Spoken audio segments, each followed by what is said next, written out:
son bagay pou lot moun ki nan diferent l'âge, mais ou ka gen 18 ans ou nan caretaking la, you're in caretaking role, right? So the idea of us taking care of the people that are the closest to us. So we're just taking a minute just to make sure that we share the live that's on YouTube, that we are sharing the Zoom with those we know that wants to be here, needs to be here, so they can come and be a part of that conversation. So thank you.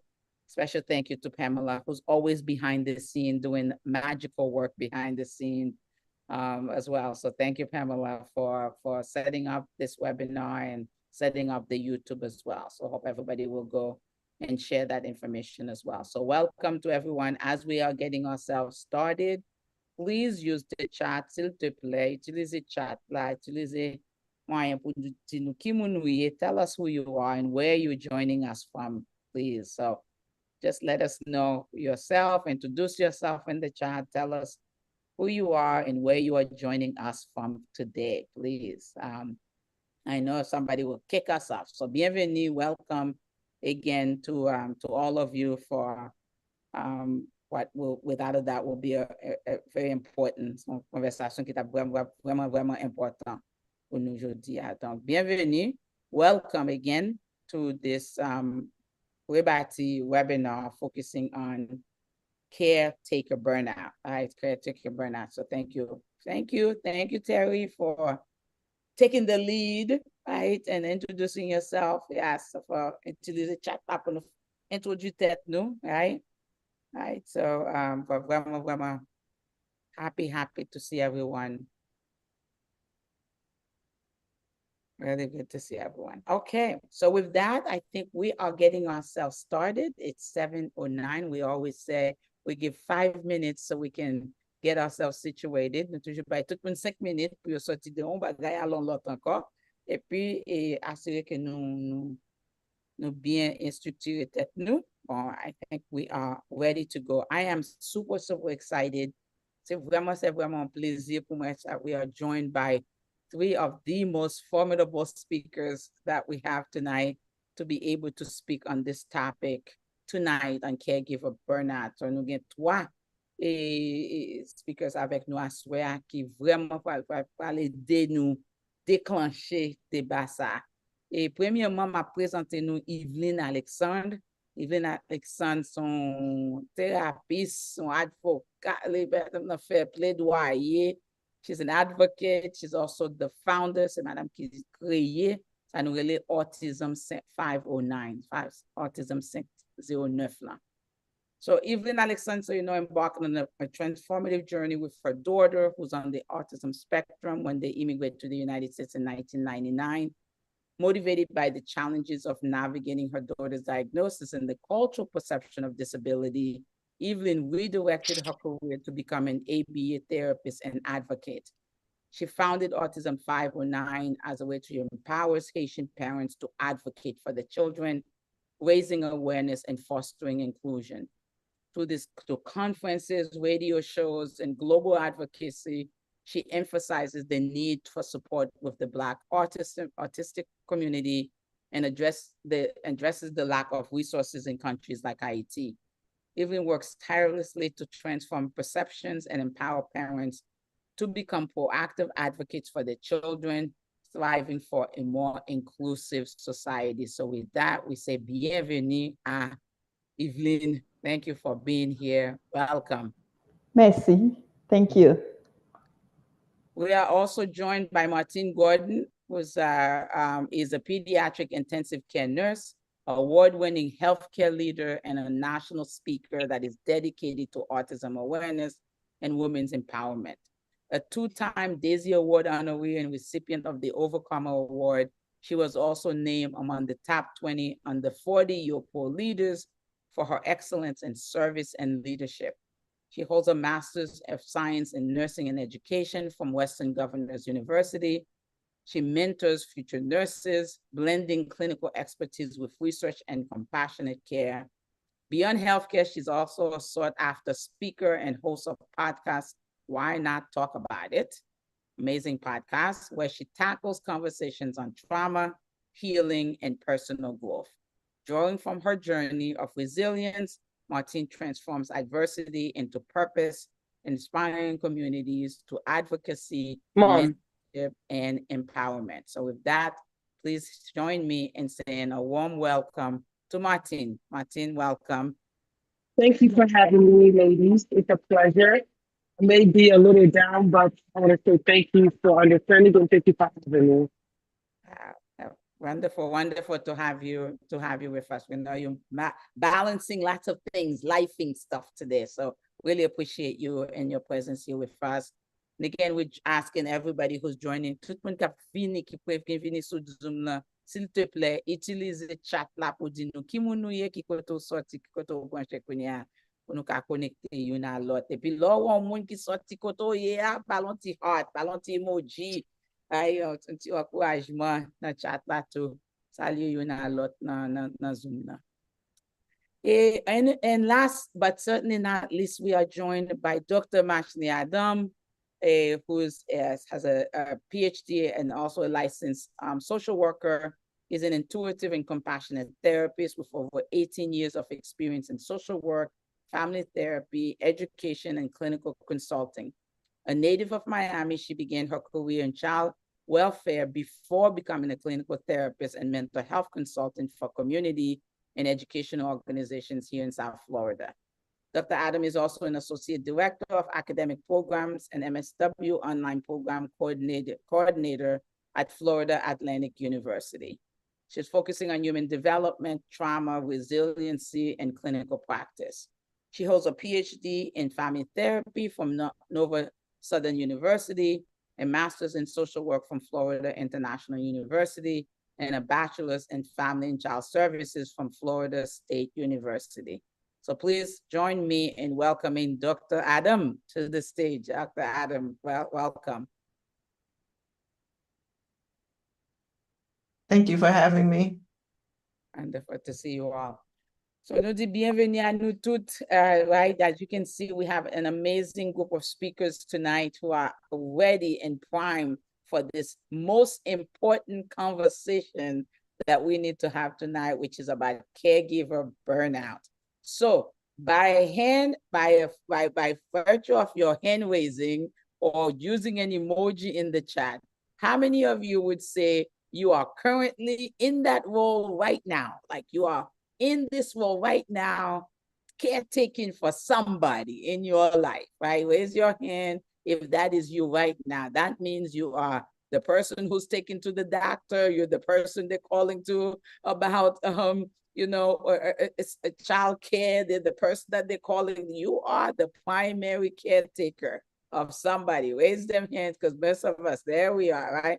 Like it's really, I guarantee you, if you could find your emojis, many of us would be raising our hands, because many of us have found ourselves in this particular role. Again, as I said at the beginning, j'aime dit dans le commencement, c'est pas veut dire que qui l'a joué, n'importe l'a joué, right? You can find yourself in this taking role. So we know this is a conversation that is personal. We know it's not just a conversation that is just to have a conversation's sake, but it's a conversation that is about all of us and things that we are dealing with right now.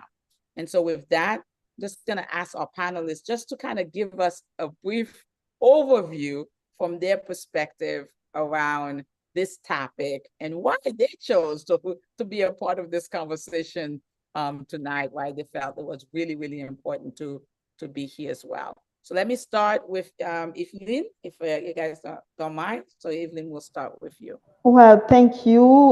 Enfin, this is a great pleasure to be with you to address such an important issue in our community. Not only, like you say, Gerda, as an advocate, but as a mother, a single parent caregiver for a young adult with special needs. And once I was the caregiver of my aged mom with Alzheimer also. I come to you as someone who has lived the sleepless night, the endless appointment, the judgment, the silence, and also the moment of joy that remind me every day why I keep doing it, why I keep going. Tonight, I want to speak about something we don't talk about enough in our community, caregiver burnout. And I thank the team of Rebati Sante Mentale to address such very important issue. Let me begin with a truth. Raising a child with special need is a blessing filled with love, but it's also a daily marathon. Some days I feel like I'm running on empty, still cooking, cleaning, working, advocating, and being a mother, while also being the therapist, the advocate, the teacher, and the manager of my child business. For single parent like me, there is no passing the baton. There is no break at the end of the day. You carry it all. And even when you love deeply, the weight is real. I share this because I know I'm not alone. Many of you here, whether in Haiti or abroad, carry this same invisible load. So, what is caregiver burnout? It is not just being tired. Well, we all get tired. Burnout is a state of emotional, physical, and spiritual exhaustion. It happens when we give and give, but do not receive enough support, enough rest, enough recognition.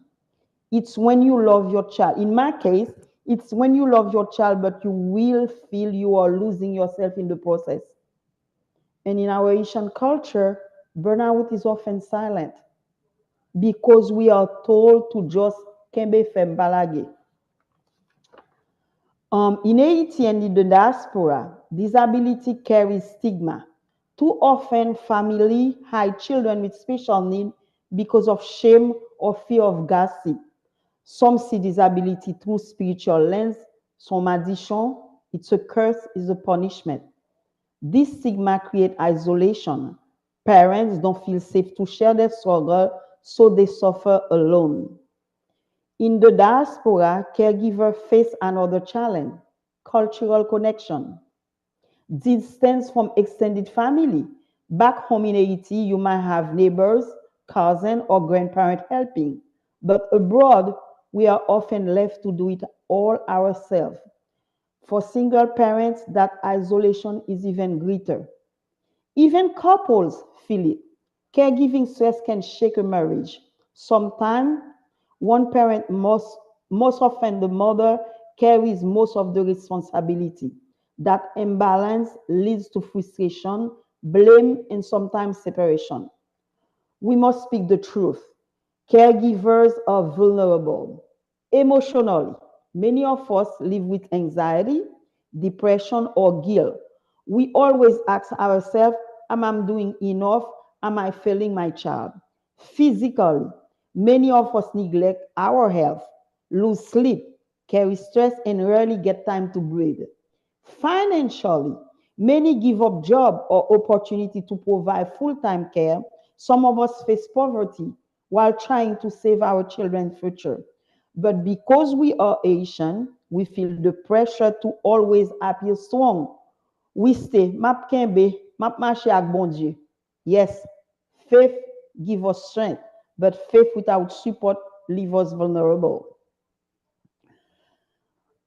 This is why we must break the silence. We must address this issue. We must start in our home, our churches, our school, our community centers.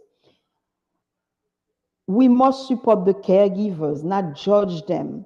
When a mother misses church, for example, when the parent come to church with the child with special needs who's babbling or making noise most of time because the child is excited, don't whisper. Ask how you can help. When a father seems distant, don't criticize. Ask how he is coping.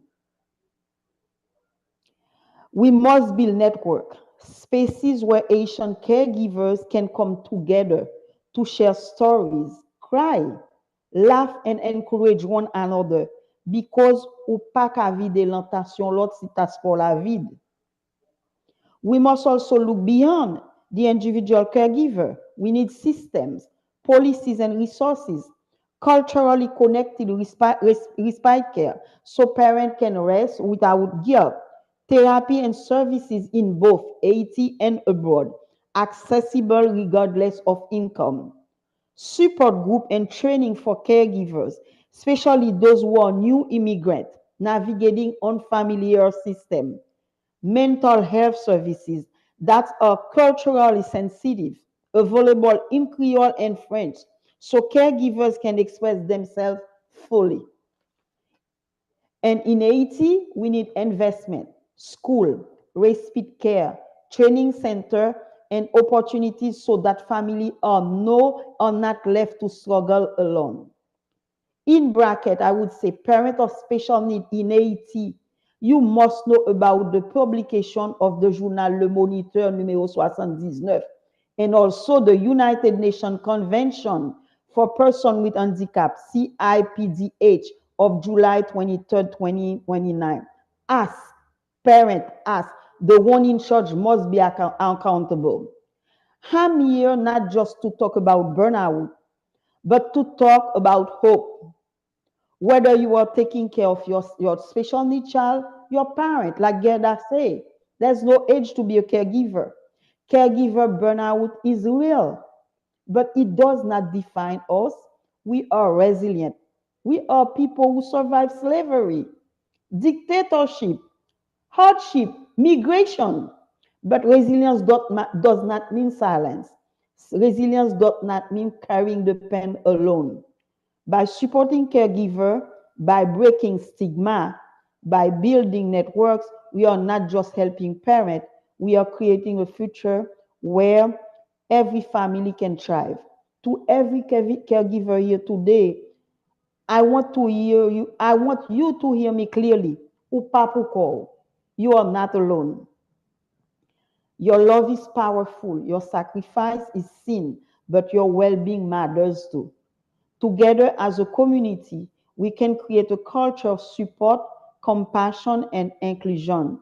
So let's work together.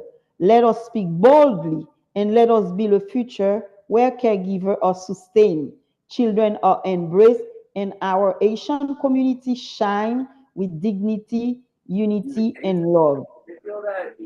Great. Merci en pile.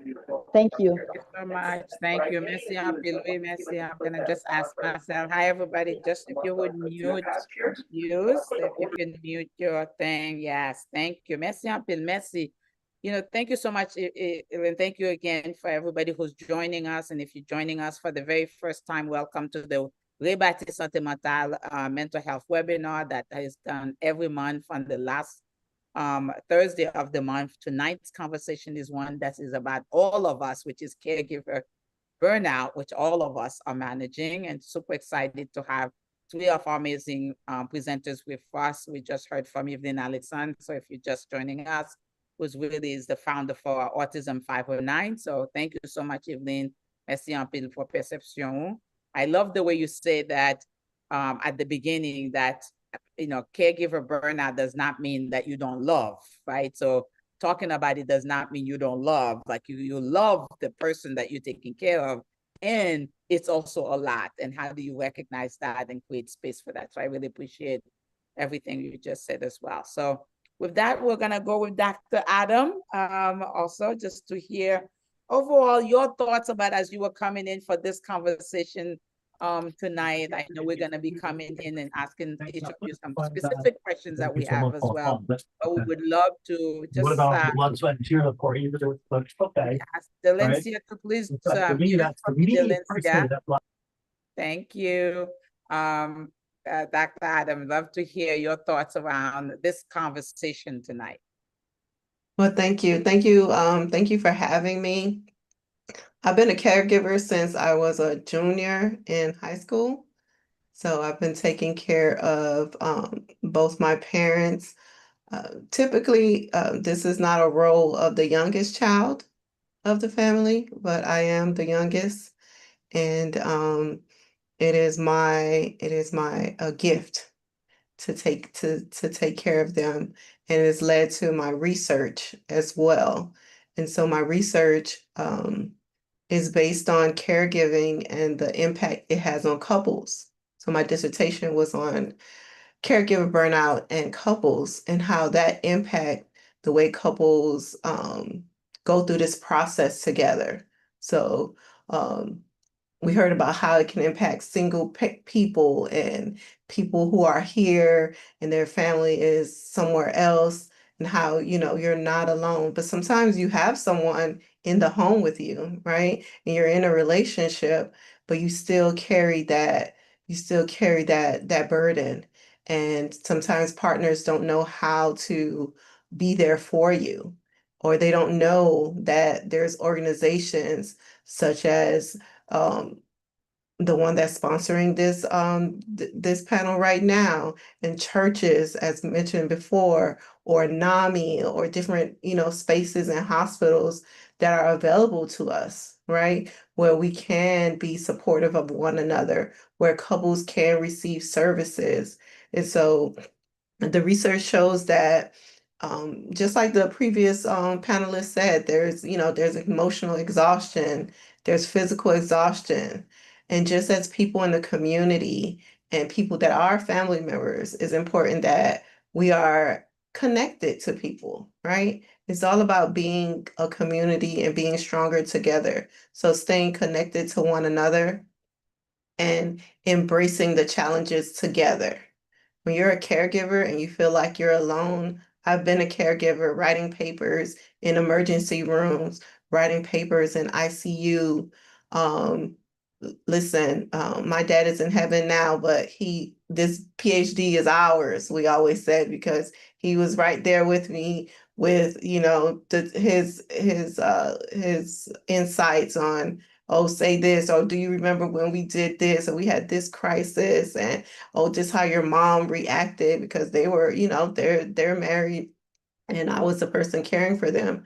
And so it was definitely an experience that we had together, but we do these things in different spaces as we transition through different life developmental phases. So we may start when we're young, we may start when we're old. We don't know, especially in the Haitian community, like when we're going to get assigned this task. And it's not like a family meeting, which it should be, but it's not like a family meeting. It's like, hey, who's going to take over? Or you just automatically take over because that is your gift. And then everybody else moves on with their life, and then this is the life that you have. So I think, well, having panels like this, having community discussions about caregiving is definitely something that should be ongoing, and that caregivers should know exists for them, and that people with other challenges should know that, hey, there could be one for a parent with autism. There could be one with a parent with Alzheimer's, or parents in nursing homes. Let me, let me be more resourceful. So to the social workers and the future social workers and therapists that are that have joined us, that is just a gap that we have, that we don't we look at caregivers to provide individual services, but we don't look at them to connect them to community organizations and organizations that support the way their culture does caregiving. Because the Haitian culture does caregiving different from other culture, maybe American culture, Hispanic culture. Is everybody has their own way and own rites of passage for caregiving. And I think that we should definitely pay more attention to that. Merci un peu, Louis, Dr. Adam. Merci un peu. Thank you so much. Thank you for laying it out. Condolences to you as well. Loss is never easy, and I really appreciate you also sharing that. And just like normalize. I love the fact that this is also the area that one does research in, because there's a way that we think of this as just like passing stress moment, but that not recognizing that how significant and prevalent it is, so much so that it could be a part of one's research project to really fully understand. Because if we don't get it right and we don't pay attention to these things, then it's going to have a huge impact on us, and even have impact on the person that we're taking care of. Because, it's hard for us to be available and continue to do this work on an empty cup. But if we're not recognizing that the cup is dry, then it could be really, really difficult. So really appreciate, and I know you're bringing in a lot of wealth of information, not only as a person who's as a caregiver, but also from a scholarly perspective as well, in terms of some of the things that people need to pay attention to. So thanks so much for that. We're going to round up with Martine Gordon, who's joining us. Martine, love to hear your thoughts as well in terms of this topic and its meaning and connection for you, and as to your connection with us this evening. So, Martine. Hello, good evening, everyone. Thank you. First and foremost, I want to say thank you for having me. Thank you for allowing me to be a panelist on this webinar. It's a pleasure. Now, caregiver burnout. My caregiving burnout started 18 years ago. That was with my daughter. I gave birth to a 24-weeker. My daughter was under a pound. She was 32 ounce. And we was in a NICU for 9 months. After she was discharged, of course, she had nurses at home, but not all nurse that comes to your home knows how to take care of a child that's premature, that's trach, that has G-tube, that has special needs. Lord behold, I'm gonna go ahead and fast forward. She had a lot of medical complications, a lot. We had to go to the doctors, hospital a lot, to the point nearly dying, but I never stopped. Reason why I never stopped, because she did not ask to be born. And at the end of the day, I am her mother, she is my daughter, and I have to do what I need to do to keep her, to keep her the way she needs to go, and, take care of her. But at the end of the day, as she's grown up, we realized that she was autistic with an intellectual disability. There's one thing to have a child with autism, but there's another thing to have a child with autism and with an intellectual disability. Intellectual disability, that means that person, when it comes to academically or cognitively, they're a little behind with their age. So my daughter is 18 years old now, but cognitively, school-wise, she functioned, let's say, 3rd grade or 4th grade, sometimes 5th grade level. Now, is she smart? I would never say my daughter is not smart. She is always smart. But as time progresses, as she gotten older, she became a teenager, things got worse. When I mean worse, like now when they're a teenager, they're learning to do different hormones. And when they're delayed and with autism, they don't know what's going on with their body. They don't know why they're experiencing this. They don't know why this is going on with them. They don't know why I'm experiencing this, why I have my cycle, while I have this. So there were times that she will go to school. Now I am a nurse, I'm a pediatric nurse. I work night shift. I would come home, try to sleep. I could not sleep because they would call me and tell me that my daughter is trying to elope, or she is trying to run, or she is trying to, she's hitting people. I would have to come pick her up. When I go pick her up, I'm still having a hard time to go to bed because, again, if she is in that state of mind, I don't want to fall asleep. And if I do fall asleep, something happens. She opened the door and she decides to run. So my time was, I have to go back to work in the evening. Did I get enough sleep? Am I able to take care of her while I'm tired or not? Or am I able to do this? It came to the point I realized, I told myself, I said, God, I know you would never put more on me that I cannot bear, but sometimes, I'm not trying to say I'm tired, but it's a lot. And a lot of us parents, because I'm a single mom of 2, a lot of us parents we tend to find it, we tend to feel guilty because we say the word tired. But at the end of the day, you are entitled to be tired. Being tired doesn't mean that you don't love your child or you don't love your loved one. Being tired just means that you're tired. You're tired. You can't do it anymore. It's So too we're gonna much for have like you. 5 minutes to do this, or like yeah, 3 to There we go. Okay. Okay. Being tired doesn't mean that you doesn't love your child, you don't love the person you're taking care of, or you don't want to do this anymore. You're just tired because it's a lot on you. Your body is being affected. Your emotions is being affected. Physically, you're not there. Mentally, you're not there. Emotionally, you're going through so much emotion.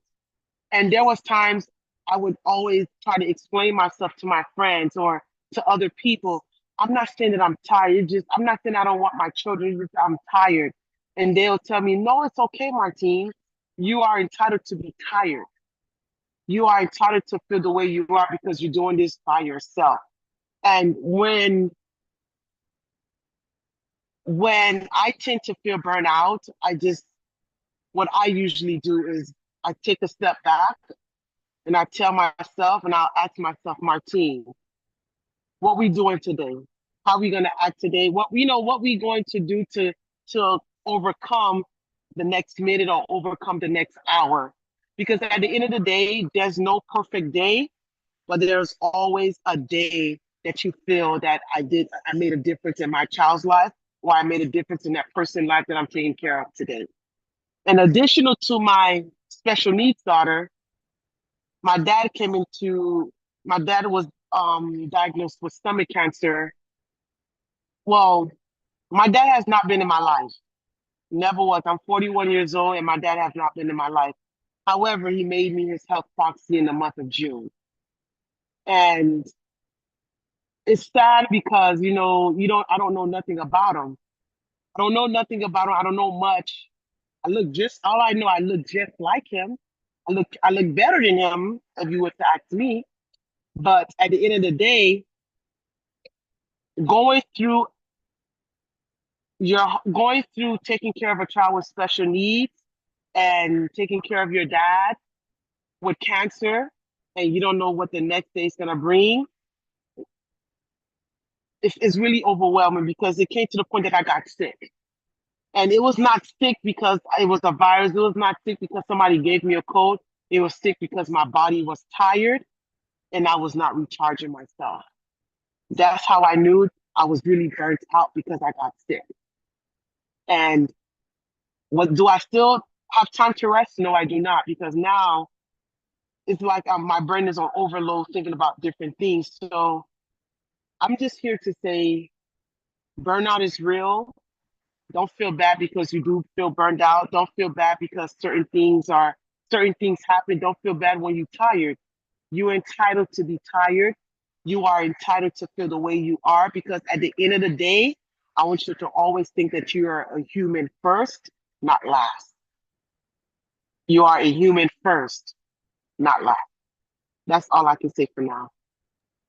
Wow, Martin, thank you so much. I know we're all sending you love. We're going to send you them Mhm. for the chat right here as well. And really appreciate you and everybody else for sharing your own personal life story, because what we want to make sure to happen in this conversation, this is not an academic exercise.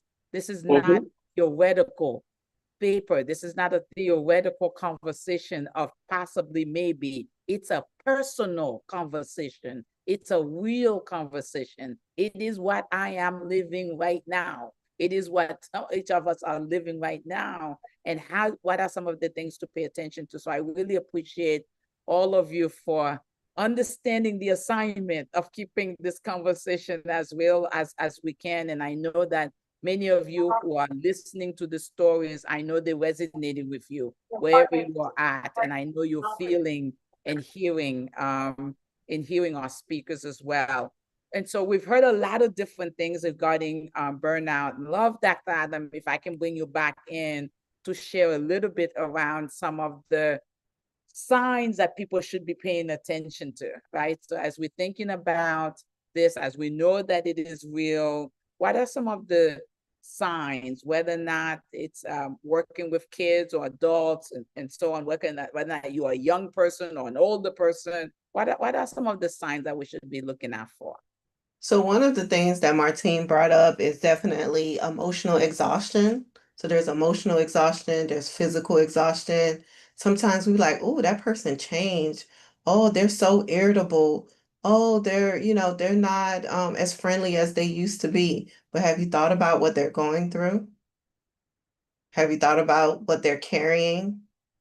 We're all carrying something, whether it's an academic load, whether it's caregiving, work-related stress, we're carrying something. But this topic is about the caregiver burden. So when you carry that burden, there's always going to be emotional exhaustion. There's going to be increased in irritability.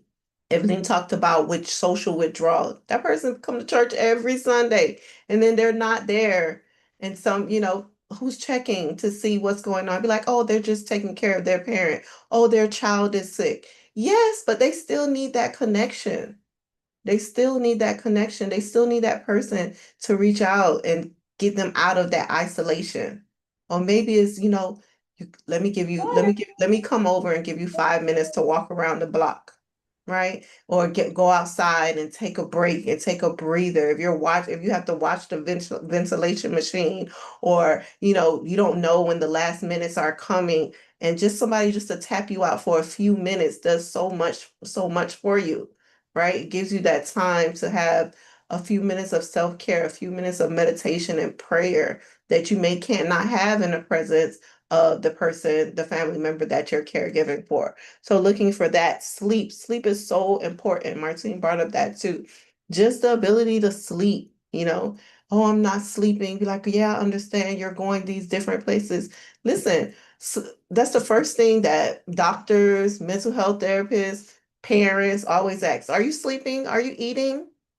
Because that's just part of like Maslow. If you're not taking care of your basic needs, you're not going to be able to take care of people.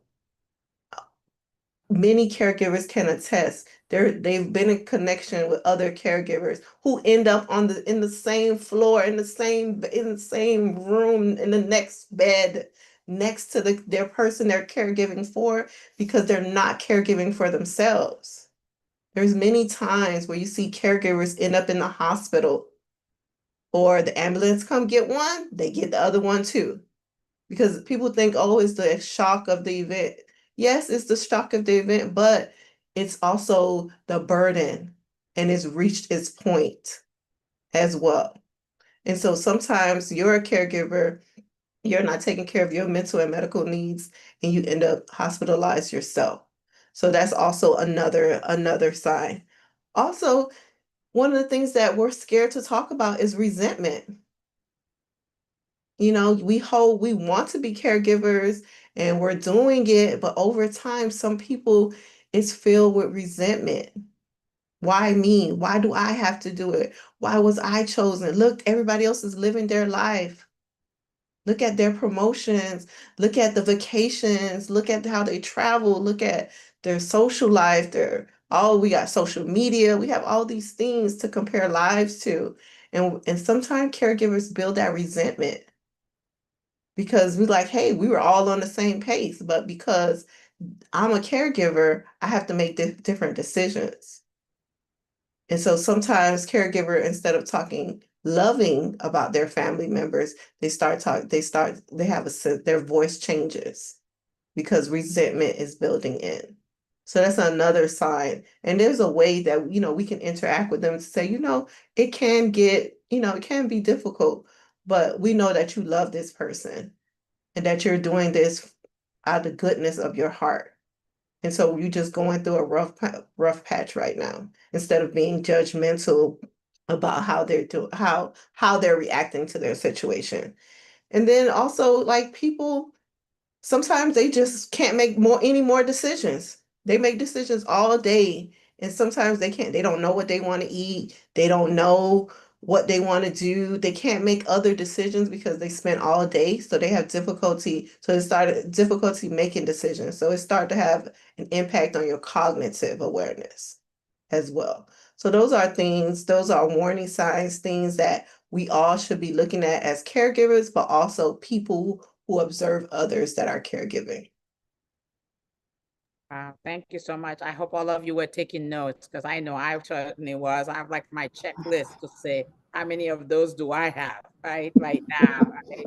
And so on. And I love the idea of people paying attention to the frequent illnesses, because there's a way we're disrespectful to stress, right? That's what I call it. Like, we don't give stress the level of respect that it deserves.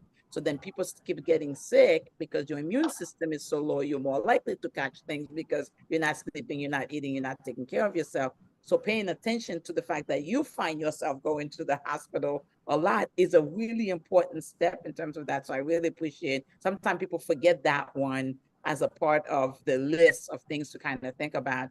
I wanted to ask Evelyn to come in a little bit, because there's cultural element also here as well. I wanted to put you in, Evelyn, to talk a little bit about. Exactly. Instead, Okay. like the sign is not so you stop to socialize. anything is just the person you taking care, you forget everything. Your life, you forget. Sometimes I would say, oh, I need some hair color. Oh, I have other things. It's my child. You stop paying attention to yourself. It's like almost you stop loving yourself. You love yourself, but you stop because there's priority, the child, the person you're taking care of. And Gerda, you say something about cultural. And yesterday again, I have this conversation as women, cultural. That's the example I always take about that. The mother go to the market, 5 o'clock in the morning, prepare food for everybody in the for the family, right? When now food is ready, the big piece of meat is for dad, and the little piece of for the children. So I wake up at 5 o'clock in the morning, I cook, I clean, and we ate. I didn't get any meat. I didn't get any for myself. Is that the way? My thing is that personally, like you say, Gerda, we don't respect stress. It's not, we know it's there. Sometimes I would say, God, listen, I don't have time to stress. I don't have time for depression. When I don't feel good, I say, God, you know I cannot be sick more than one day because I have a child to take care. Not forget, in one thing to forget that we just the best companion of depression. We know, we say, okay, I can deal with depression. You see the sign. Personally, me, when I'm depressed, I can spend the whole day with my pajama on because I work home. And all these are signs. And I learn also, special need parent, the sign I can deal with that depression. Until I can't, I got my shoulders because I create a system support. I got my shoulders to cry on. But still, there's people, they don't create a system support. They just deal with that depression until they go to the hospital. And for me personally, as a special need parent, I just, you know what? I got one jeans. I can wear the jean the whole week. Even I'm not going anywhere, you forget to take care of yourself. And until you have someone who loves you, who knows, say, don't call me like that. Make a video call. Go take care of your hair. Go take care of your face and all that. You take care of yourself sometimes when you have to speak on Zoom. That's the only way. Otherwise, you stay like that. It's all depression. You don't sleep. Then again, special need parent. Personally, me, I was okay. I have to hold on. I have to wait until my daughter sleep to cry. And when I cry now, or that depression, of that rejection, I cry, I bite the pillow for her not listening to me crying. And then tomorrow morning, you still have to wake up if you go to work, smile, and all that. So at the end of the day, you end up where? And we address that caregiver burnout, caring for the caregiver, but we need, this gotta be an ongoing conversation. We gotta keep reminding the parent, caring for the caregiver. And I start learning that sometime my daughter is older, there's things she can do. She's like more or less independent, so I cannot run after her, but it's very, burnout is real. It is real. And Dr. Adams says something about resentment. The first people you are resentful, it's your family. When you got that diagnosis, right? And then you're dealing with a child with special need. And I told you at a certain time I was dealing with a child with special need and with my mother with Alzheimer. And sometimes I was resentful. Where's the rest of the family? Sometimes you just need someone to call you or send you a text. I was checking on you. I want to make sure that you're okay. That's all you need. And then now, guess what? Especially when you have a special need, family forgot to invite you. It's not because they don't love you or they don't love the child, because they don't understand the condition, they're scared. So they don't forget you to a big family reunion. So again, that make you more isolated, and then again, burnout, depression, resentment, and all that. All thinking about, okay, if I didn't have that, I would continue in my career. I would get that job. All this sometimes, my daughter is 27.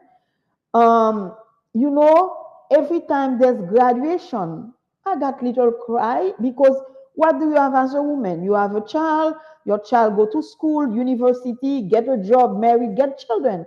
I have one child. I may never have grandchildren. So sometimes when I'm on my down moment, I'm having my pity party. That to make me cry. And then now working on myself, say, okay, you don't have that, but you have a lot of nephews and nieces and all that. And my technique is to face that, the sign, to face that.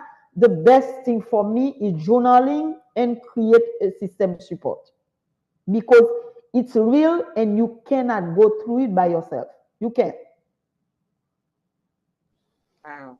Wow, wow, wow. Yeah, thank you. Even really, really, even you really brought it home, right? In terms of the emotional toll, all of that. But also, I think the other piece that you brought in is the way that the people in your community, in your surrounding, also is also contributing sometime, even not even knowing it. It's not conscious. We're not saying people do this on purpose, but they also are contributing to the burnout and the role that other people around you can play, right? In terms of this work. And then the part that you mentioned about like how to take care of yourself, like whether or not you get your hair done or get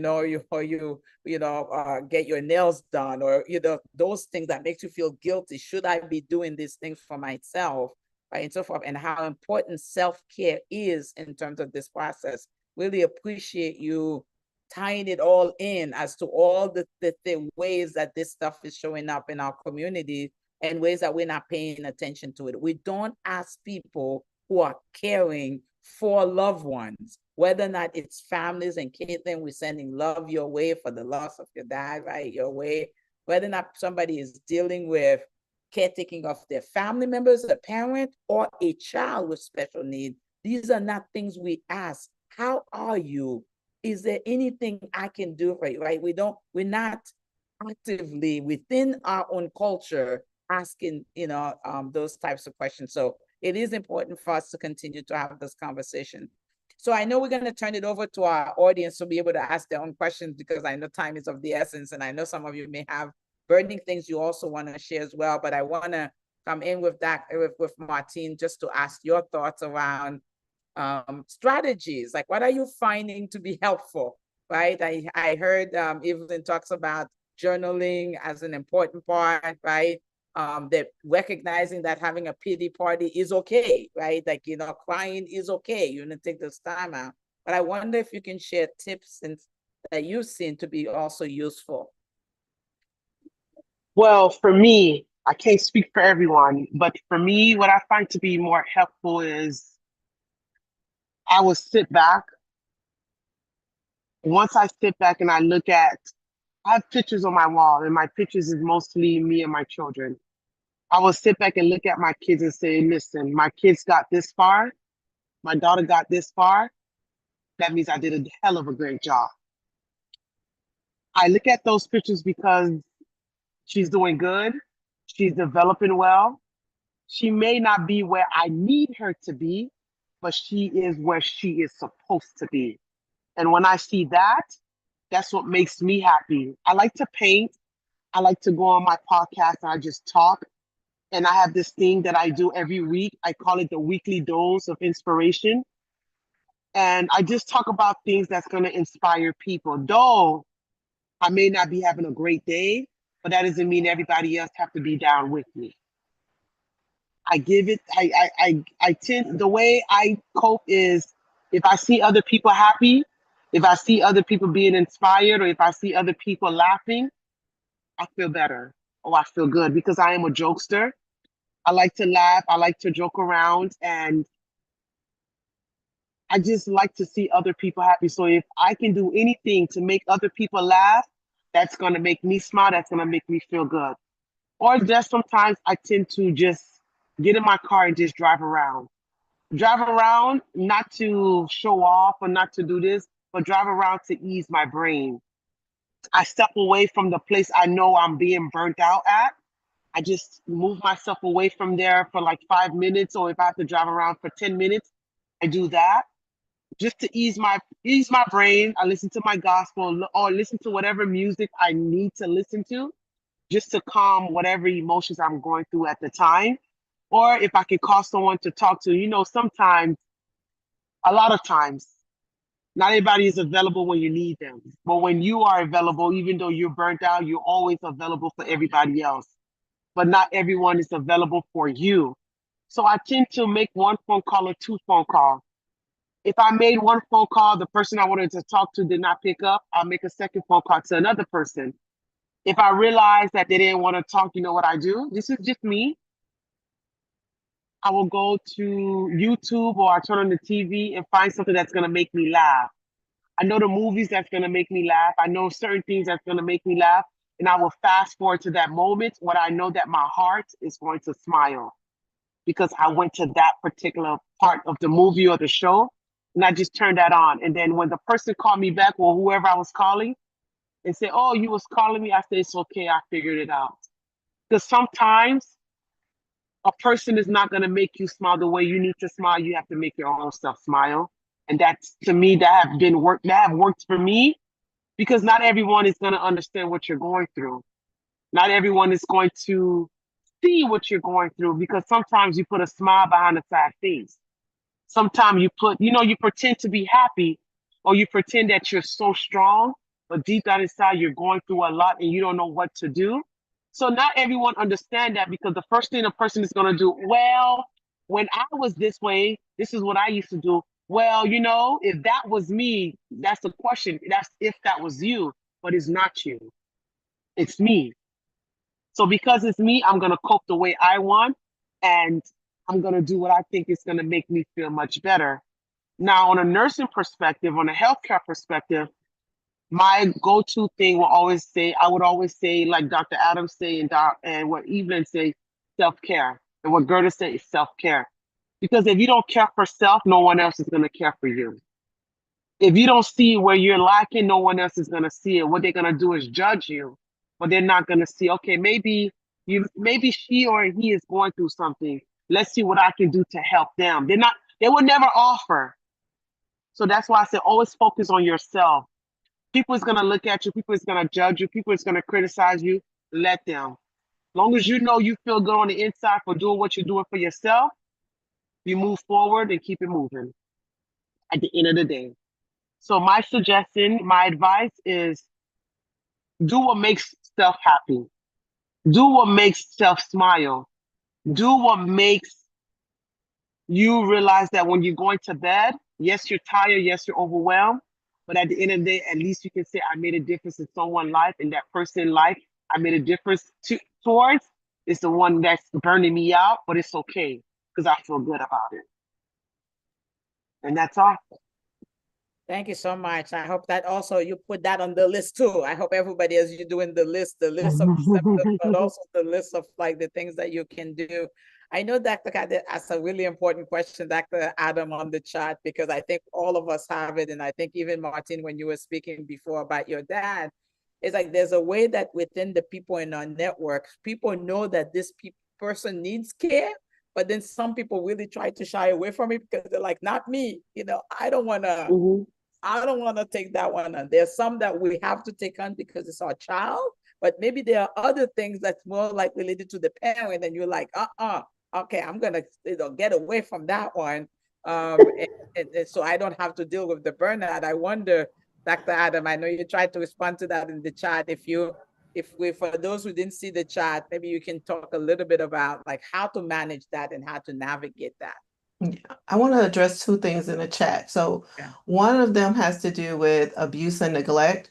So that's why it's important to have medical professionals like Martine, also to have other people outside of the family or not stay isolated as caregivers. So there can be other eyes because maybe you think that you're doing the best practice or you're the best caregiving that you can do, but it can borderline on abuse and neglect. So typically, if you take your child or an older adult to the hospital for something, they take them in this room, they ask them this question, they ask them a questionnaire. Do you feel, is this going home? It has to do with domestic violence and elder abuse. and they ask these questions. I remember my dad being asked this question, and he set that hospital off. And he was very upset that they would ask that if the caregiver is me, is hurting him in any type of way. And he started like listing, like, oh, she does this, she worked for y'all, she does this and that. It was a it was a moment. So caregivers, there are other eyes in the community watching you. So when you feel that resentment, that anger, those unhealthy behaviors, people are noticing. And if that is your family member, it's okay to tap them and say, hey, this is borderlining on this. And sometimes you do have to make that 1-800-96 abuse call. It's not only for children, but it's also for elder abuse as well. And they're not always removing people. Most of what they do is provide resources. So in Florida is 1-800-96 abuse. In other states, there's other hotlines as well. But I also want to address I think the other question had to do with when other family members don't want to.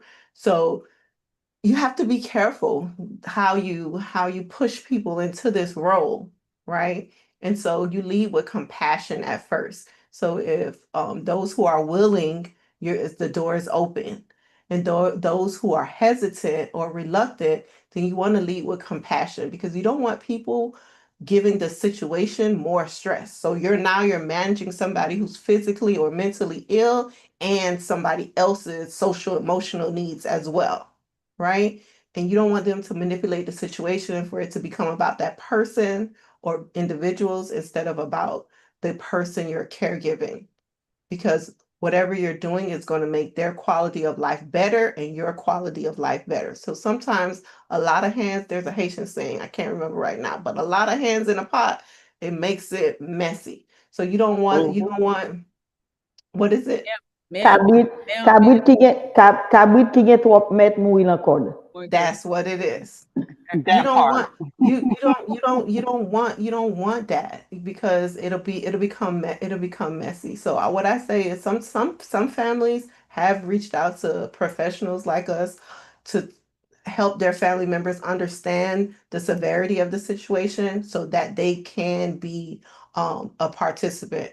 But some people, just like Martine, Ms. Alexander discussed, like, you have to form your own outside network. And you have to find people in your community, in your churches, or people with similar caregiving needs that can support you. Because sometimes forcing family members to come to the table can be very detrimental to the person that you're trying to help, or it can be hurtful towards you, because now this person is in a situation and now you're caregiving for more than one person. What I can add was Dr. Adam say is not the resentment. Even sometimes family member are hesitant to help you out. It's not that, it's because they scared, they don't know. I'm thinking on a standpoint of autism. You have a special need child, a child with autism, maybe behavior issue, the child would go up and down. And I always make, let's say you have this family member who got this belle Bible depuis combien de temps, et puis il pas connaît ça, ti moun nan kop, parce que le ti moun a monté descend, ni pe pour belle Bible pas casser. So most of the time, what I observe when family are hesitant, it's because they don't know, they don't understand the condition. So, and then my first thing, I was surprised the first time someone asked me, I'm leaving my sister-in-law. I'm taking your daughter for 2 weeks. That was the first time I was like, because she understand it, and then I would call every night. My daughter would say, hi, mommy, bye. She was so busy. She was having fun, and I was worried. And then I learned to do that. I say, yeah, she can do. And then sometimes say, okay, what about if I'm not there? If not, if I die, she's not gonna die right away, and I would not know either good or bad.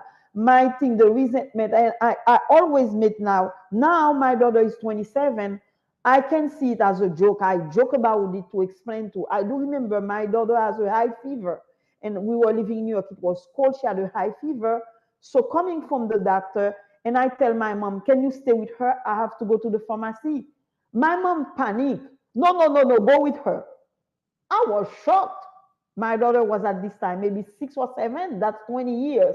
I was shocked. I started crying, called my best friend, my system support. I didn't know, I didn't create. And you say, my mom did this, she said, and my friend drive, she drove 15 minutes to come and stay with my daughter. By the time she get there, my daughter was sleeping.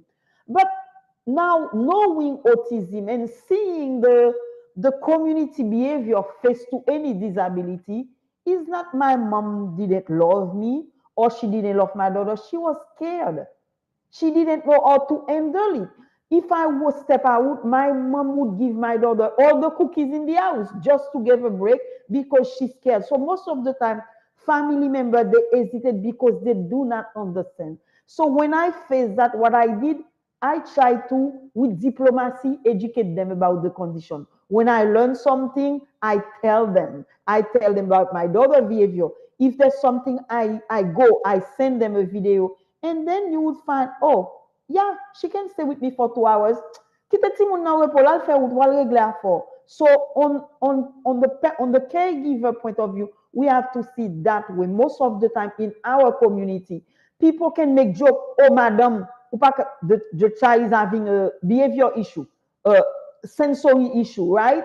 And the child is kicking, biting. Oh, madam, ou pa ka macha ti moun sa, li gen zombi sou li, that yon ti moun desord, ou ti moun not ou desord, ti ket tap li besoin. This is an hyperactive child. Guess what? When the person understands, they would not say that, because in our society, when we don't know, we don't understand, we become practically aggressive. Instead of, oh, I don't know, can you tell me why? They're attacking you. So you should not take, on the caregiver standpoint, I don't take it personally. That's why I tell all the parents, don't take it personal. They're going to make comment. They're going to make look. Don't take it personal. Take this opportunity to educate. Thank you so much, Evan. Thank you. I know colleagues and everybody who's on the YouTube and on the Zoom with us. I know we're a little bit over our time. We tried to do the webinar for 1 hour. C'est toujours ça, mais nous connaissons un pile commentaire, un pile question parce que m'a demandé panélistes moi aussi avec moi. Nous prendre dernière question yo qui sous can we take the last couple questions, everybody? Is that okay? Yes, I can try to answer one more.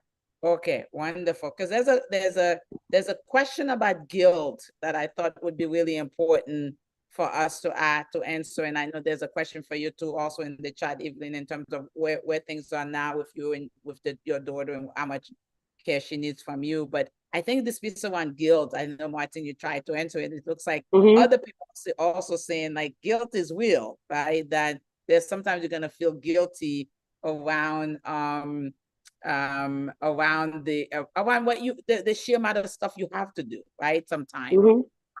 And so I wanted to make sure that we get a chance to address that. Well, as for me,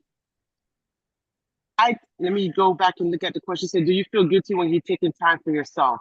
Yeah. Usually I do not feel guilty when I'm taking time to myself, because I want to make sure that when I'm going to care for my daughter, or if I'm going to advocate for anyone, I am at 100% with myself first. Reason why I said that, because if I'm not 100% with myself, if I don't have the strength, I am weak, I'm not going to give them the prudent care that I need to give to my daughter or my dad or anyone that I am taking care of. So do I feel guilty? I would never. Because at the end of the day, I need to love me first. If I do not love me first, then everybody else around me is going to suffer. They are going to struggle. If I don't love me first, everybody else is going to drop. Everybody else is going to make it. I'm going to just stay behind. No, no, no, no. As I am climbing, I will be lifting. So if I'm doing my thing that I need to do to better myself, to feel healthy, to care for myself, I need to make sure that I have it on myself more, or I have it on myself first. Then as I am climbing, whatever ladder I need to climb, I can take those that need my care or that need my help, and take them with me. So I'm here to tell you guys, never feel guilty if you need to take time for yourself. Never feel guilty if you need to a USA moment. Never feel guilty, because at the end of the day, if you don't take care of yourself, if you don't love yourself, if you don't know who you are as an individual, then you cannot take care of anyone else after, because they're gonna feed off that energy that you're bringing to them. They're gonna feed off that energy, and then like this person, the oxygen must always. Yes, you're right. If you don't have oxygen to breathe, then you won't be able to give oxygen to the next person for them to breathe either.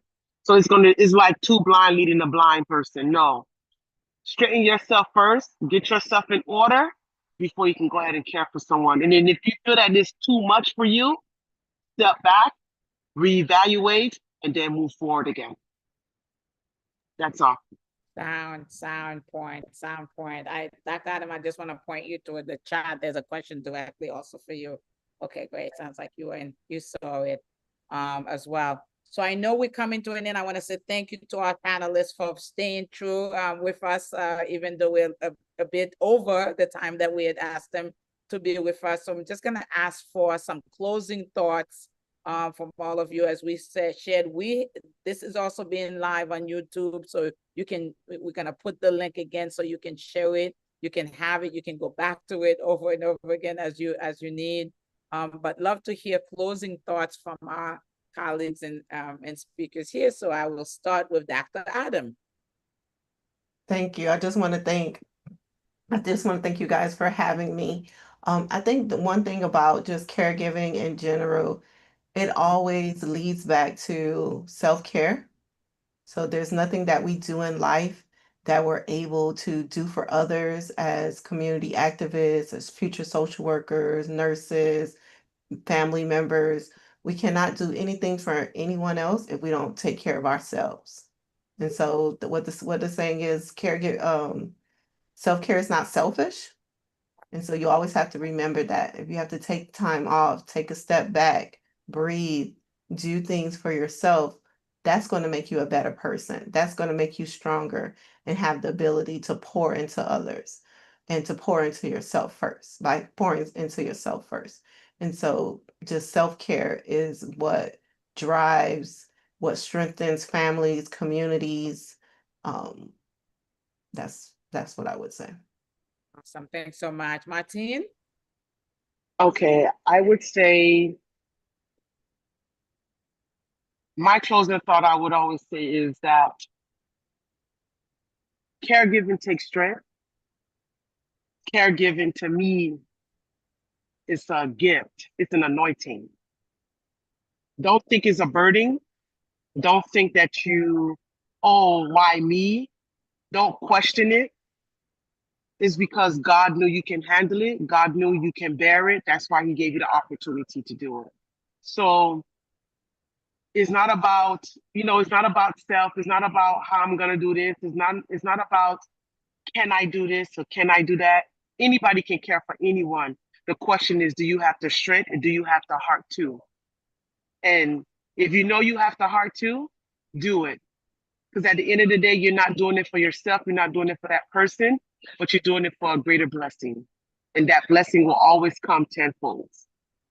I want you to remember that, and always, always remember, your health is more important than any other person's health.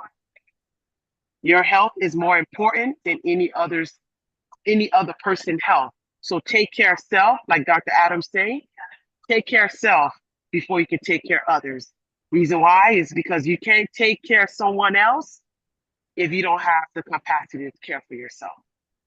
And that's all. Thanks so much, Martine. Evelyn?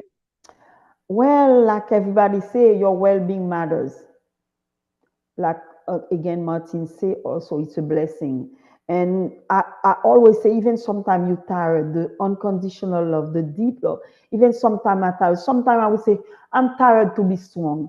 But when I'm caring for my daughter or anyone else on my system support, because my big system support, yes, is my family. I have a big system support.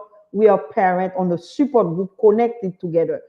I'm so happy when this parent put his head on these shoulders. So we are shoulders available for the other one. I need to cry right now. I'm venting. I know who to call. And like Martin said, if I make a phone call, the first one, the second one will work. So it is, but what I learned to do, I I love caring. I love it. And like I say, I know it's a blessing. I love my mom used to say, Tifisa avocat bagay, Tifisa chelele. I love caring. My thing, I'm learning how to care better because now I'm learning how to take care of myself while I'm caring. So, like we say, and this should be an ongoing conversation. We need to address that because in our culture, in our society, we do not know. They didn't just teach us how to take care of ourselves. The mother is taking of the father and the children. She doesn't take care of herself. So I'm learning to take care of myself. And I use meditation. I use the journaling work for me, parent. It worked for me. The journalist, I'm sure it will work for you. Music, and then you got a CMC sport, you got the blessing already. You're a caring person, and you have the tools to take care of yourself. Meditation, support system, music, driving around, like Martin said. Um, I hope the conversation will continue. And parents, do not hesitate. Like we say, Rebati Sante Mentale is there doing a good job. Autism 509 is the GPS can guide you. We need that in our community. And thank you for having me. Thank you having me part of this very important conversation. Thank you, Rebati Sante Mentale. Thank you, Dr. Nicola. Merci un peu, Louis, no Diongo, and merci, Ma. I hope all of you join me in saying thank you to this amazing group of women for showing up today and sharing, being vulnerable, pouring onto us like we really needed to do today. Thank you for showing up today for yourself, not only for the person you're taking care of, but for yourself as well. Some 3 takeaways that I think we were very clear on tonight. We need to notice the early signs. We need to, so I hope you're paying attention to those early signs that we mentioned tonight. Name your limits, which is important, and nurturing yourself. Nurturing yourself is really, really key. Caring for other people shouldn't cost you yourself. And so today is an opportunity for all of us to remember that while we are caring for the people in our lives, we must take responsibility to also take care of ourselves so then we can continue to care for the people who are dependent on us. This thing on the plane where they say to put the oxygen mask first is not a joke. It's not a thing. It's a reality. It is what we need to do in order for us to continue to do and good work, to continue to be there for the people who loves us, as well. And so we're wishing all of you continue good work. As we say, Rebati Sante Mentale is the Haitian mental health organization that's in this community. We are here once a month, last Thursday of the month, talking about a variety of different things. We hope that all of you will go visit the website, follow us on the YouTube and the social media so you can see the next topic coming up. Que nous fait pas seulement en anglais, mais en créole too, so that way you can continue to be connected to each other, right? Because the community is important. La cour vraiment important pour nous continuer faire travail. Like it's really, really, really key as well. And so thank you all for joining us. Merci parce que nous te la jodia, importance que nous sujet ça gagné. Je pense que nous arrivons dans moment là que nous pas seulement ça n'a fait comme un bagage les selfish là, because we recognize that self-care is not selfish. That self-care is truly important pour nous avancer. So thank you so much, everybody, for being here. Thank you for being a part of this conversation. We are wishing you well. We are hoping that you're going to put your practice on because the breathing exercises are key.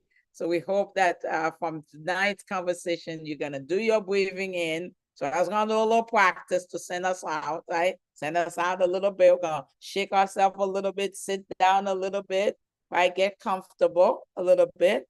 And we're going to do this breathing exercise, right? So because we're not very good at breathing, right? Especially during this moment. So we're going to breathe in for 4, right? So remember when you breathe in, your stomach is supposed to go in, right? Like stomach, that's how you're going to feel it. You put your hand in your belly right? And you're gonna put it there so you know it. We're gonna inhale for 4.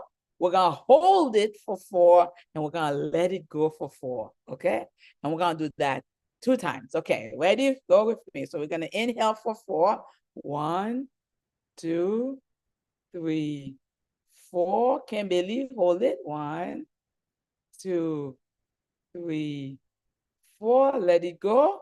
1, 2, 3, 4. You see how Dr. Adams feel like light? You see it? Did you see I was watching her? Like you should feel that way. When you get to that 4, when you let it go, you should feel like la la, la la, la la, like, yeah, like, come ça, okay? We're gonna try one more time. Okay, one more time. We're gonna inhale for 4, right? Hold on to your belly. Here we go. 1, 2, 3, 4. Kimberly, hold it. 1, 2, 3, 4, and let go. 1, 2, 3, 4. Yeah, like that.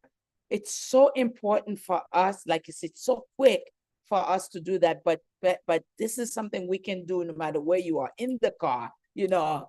As Martine is trying to manage here and there, right? As well. You go into class, you're sitting in the hospital room, and you just heard the news. There's so many times that you can remind yourself, breathe. I need to do my 4, 4, 4. 4 inhale, 4 hold, 4 let go. 4, 4, my breathing exercise. And with that, we're wishing you really a good evening, wellness for yourself, so that way you can continue to do good work. Thank you so much, everybody, for being here. Thank you to our amazing speakers. Thank you, Dr. Adam. Thank you, Evelyn. Thank you, Martine. Thank you. Merci un peu. Merci un peu. Uh-oh. Yes. A sign that you are needed right now, right? You can put your breathing exercise on now. Yes. Yeah. Thank you, Bye-bye. everybody, for being here. Thank Thank you. you. Thank you so Thank much. you, Martin. Keep you in our prayers. Your Yes. dad. Well, thank you, ladies. Have a Thank blessed you. night. You too. Thank you, everyone. Thank you Someone so much. has a Thank question. You you. can direct them to Autism 509 if they want to connect regarding Autism me and my 509, daughter. everyone. Yes. Autism They can follow. 509. My daughter. It's never over, right? The The question was, meeting is is it over? over. Oh no, I'm sorry. No, go ahead. You good. Go ahead. No, we are live. Yes, We you still, still yeah. yes. But it's never over. I think the It's question never was asked, over. Yeah, yeah, you're yeah. still continuing to do this work. Yes, this caretaking is And I still cannot my daughter sit down and follow with me. She's advocating to repenting, so she should be able to sit in but she would not. that's awesome. That's Yeah. awesome. That's awesome. Anyway, Thank you, it everyone. was nice Thank again. you. Thank Thank you. you. Thank you for having me. Yeah, Thank you, thank you. everyone. Thank you, Dr. Adams class. Yeah. Thank you all for being here. Appreciate it. Good to see you all. Thank you, Pamela. We can close out. Thanks. Thank you. Thank you, Dr. Janak. Oh, I didn't even see Dr. Janak was here. Dr. Janak, you were here. That's okay. Yes, yes, of course. I was listening. I was here listening. I absolutely love the show. Thank you so much. Amazing panelists. Yes.